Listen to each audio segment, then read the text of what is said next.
Okay, welcome to Fix It with Jeff. Today we're working on our lock cylinder. So we had to change out our lock cylinder.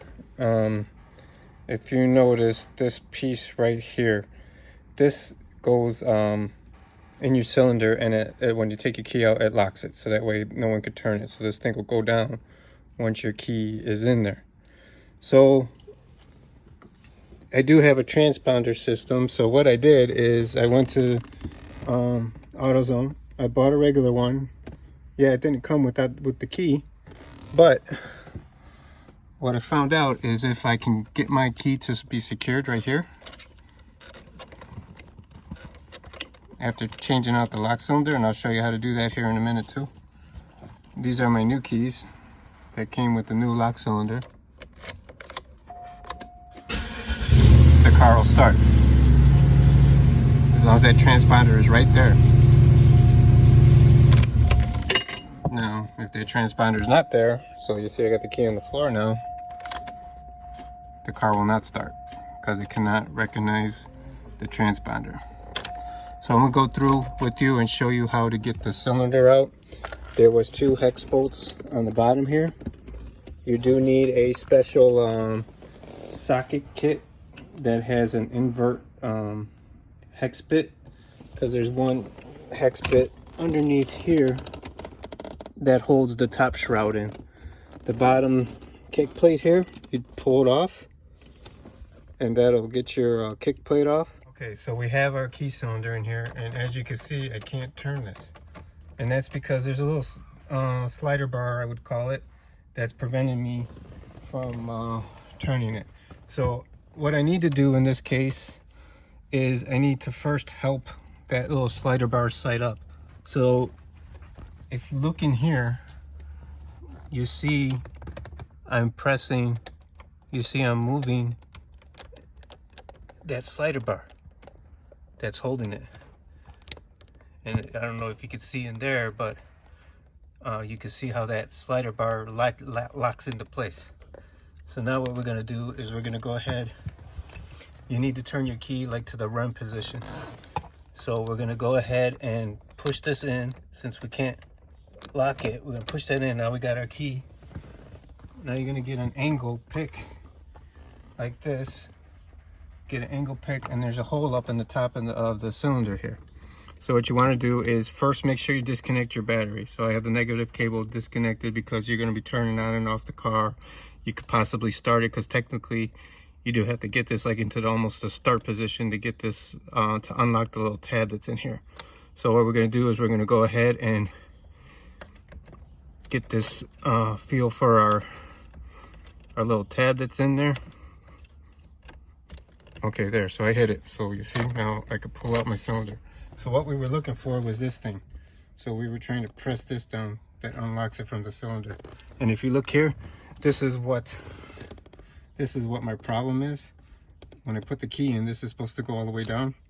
So you see it popped up. That keeps it from anybody stealing the car. But see, it won't go all the way down on the end. So it's catching right here.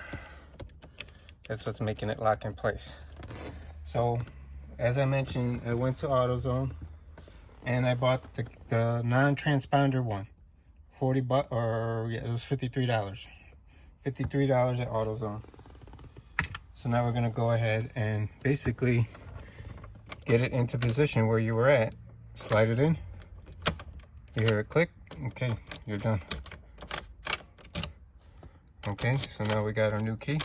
Okay, and like I showed you in the beginning, this will not work without a transponder.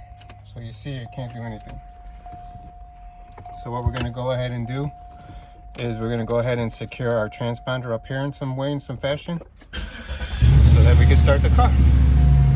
And that's how you replace your cylinder.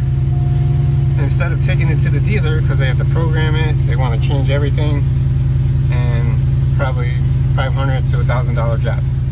Something you want to avoid. So find a way to secure it. I'm probably going to use some zippy ties to secure this in there, and we're good to go.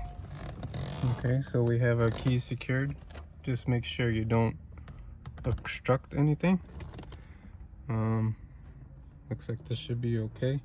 We'll double check. So it really does depend where you have the key. So as close to the cylinder as possible, the end of the cylinder. Okay.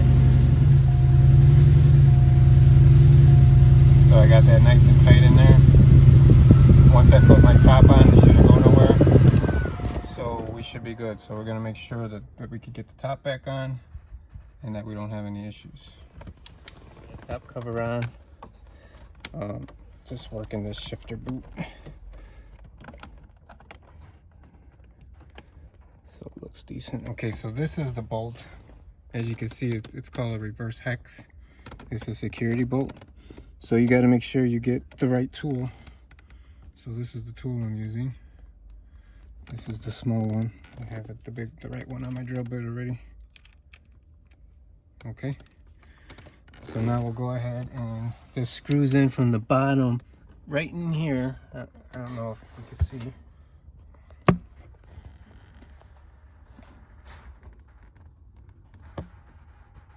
Somewhere in there, there's a hole for this. So when you get in there, you'll see that hole. So anyways, you know, I'm doing the reverse here, putting it back together.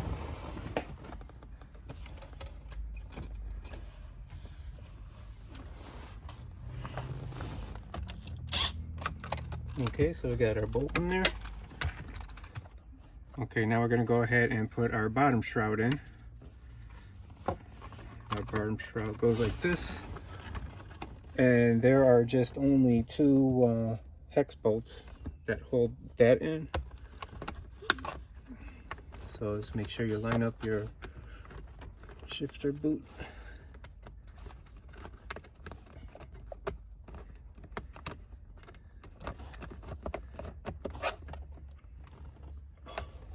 Okay, we got that. I'm gonna change my bit.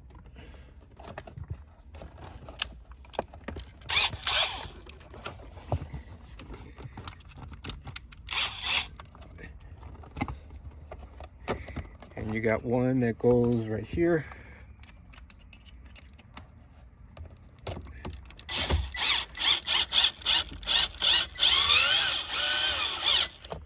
Okay, that one's in. And then you got one that goes right here.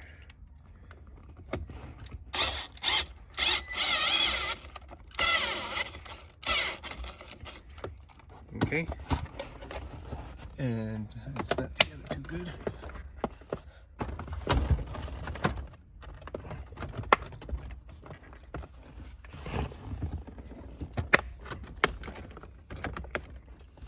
Okay, now we'll just double check. Make sure we can start the car. I'd like to find the keys. And you have a new ignition switch, just like that, without going to the dealer, without spending thousands of dollars. Cheap and easy fix.